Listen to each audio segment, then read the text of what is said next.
রায়হান একটি ছোট্ট গ্রামে থাকে। সে ছিল খুবই চঞ্চল ও খেলাধুলা পছন্দ করা একটি ছেলে। প্রতিদিন স্কুল থেকে ফিরে সে ব্যাগ ছুঁড়ে ফেলে, বন্ধুদের সঙ্গে মাঠে ছুটে যেত। ফুটবল, সাইকেল, লুকোচুরি সব খেলা ছিল তার দারুণ আগ্রহ। কিন্তু রায়হানের একটি সমস্যা ছিল, নামাজ পড়তে সে একদমই চাইতো না। মা বাবা বারবার বলতেন, রায়হান, নামাজ পড়ো বাবা, নামাজ না পড়লে অন্তর অন্ধকার হয়ে যায়। সে হেসে বলল, আমার তো চোখ ঠিকই আছে, আলো দেখি, তাহলে অন্ধকার কই? একদিন তার নানু বাসায় এলেন। তিনি রায়হানকে বললেন, বাবা, তুমি জানো নামাজ হলো মুমিনের আলো, এটা আমাদেরকে আল্লাহর সঙ্গে যোগাযোগ করায়। রায়হান মাথা নিচু করে বলল, নানু, বুঝি না এসব, খেলতেই তো ভালো লাগে। নানু দুঃখ করে বললেন, তুমি বুঝবে একদিন। সেই রাতেই ঘটে যাওয়া অদ্ভুত এক ঘটনা। রায়হান রাতে ঘুমিয়ে পড়ে, আর তখনই দেখতে পায় সে অদ্ভুত এক স্বপ্ন। সে যেন এক অন্ধকার গভীর জঙ্গলে ঢুকে পড়েছে।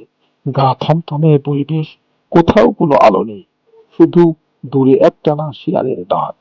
রায়হান ভয় পেয়ে দৌড়াতে থাকে, কিন্তু বুঝতে পারে তার কোনো দিকে ঠিক নেই, সে হারিয়ে গেছে। তখনই হঠাৎ সে দূরে একটি ছোট্ট আলো দেখতে পায়। সেই আলোর চারপাশটা ধীরে ধীরে ঝলমল করতে থাকে, আর সেখানে এক সাদা পোশাক পরা বৃদ্ধ থাকে, চেহারায় অদ্ভুত এক প্রশান্তি। রায়হান জিজ্ঞাসা করলো, আপনি কে? লোকটি বললেন, আমি আলোর পথ দেখাই, কিন্তু সেই পথ পাবে সেই যার হাতে আছে চাবি। রায়হান জিজ্ঞাসা করলো, কোন চাবি? লোকটি বললেন, নামাজ। এই জঙ্গলের অন্ধকার, জীবনের ভয়, চিন্তা, পথ হারা হয়ে যাওয়া, সবকিছু থেকে মুক্তির চাবি হলো নামাজ। তুমি যদি নামাজ পড়ো, তোমার হৃদয়ে এক আলো জ্বলে উঠবে, তোমার পথ খুলে যাবে। রায়হান হঠাৎ চমকে উঠল, তার ঘুম ভেঙে গেছে। তখন ভোর, আজানের শব্দ আসছে, আসসালাতু খায়রুম মিনান নাওম। নামাজ ঘুম থেকে উঠত। সে চুপচাপ উঠে বসে, বুক ধুকপুক করছে। সে ধীরে ধীরে উজু করে প্রথমবারের মতো নিজের ইচ্ছায় নামাজে দাঁড়ায়। সেই হলো রায়হানের নতুন পথ চলা। পরদিন সে তার বন্ধুদেরকে বলল, জানো, নামাজ পড়লে কেমন শান্তি লাগে, মনে হয় আমি কারোর সাথে কথা বলছি। সে আমাকে সবসময় দেখে, শোনে ও বোঝে। তার কথা শুনে বন্ধুরা প্রথমে হাসলো, কিন্তু রায়হানের মুখে যে পরিবর্তনের আলো, তা তারা অস্বীকার করতে পারলো না। এক সময় তারা সবাই এর সঙ্গে নামাজ পড়া শুরু করলো। রায়হান সে আগের মতোই চঞ্চল ছিল, খেলাধুলাও করতো, মজাও করতো, কিন্তু তখন তার জীবনটা বদলে গিয়েছে। নামাজ তার অন্তর জ্বালিয়ে দিয়েছিল সেই আলো, যা অন্ধকারকে হার মানায়। এখান থেকে আমরা কি শিক্ষা পেলাম?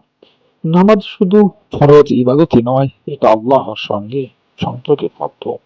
যারা নামাজ পড়ে, তাদের হৃদয়ে শান্তি ও আলো আসে।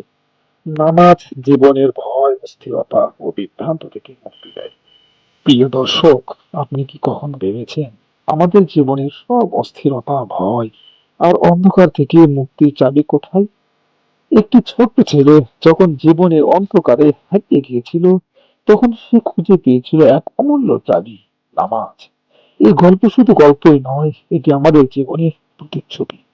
নামাজ শুধু ফরজে নয়, নামাজ হলো আল্লাহর ভালোবাসায় জেগে ওঠা, হৃদয়ের কান্না, শান্তি আর আলোর দিশা।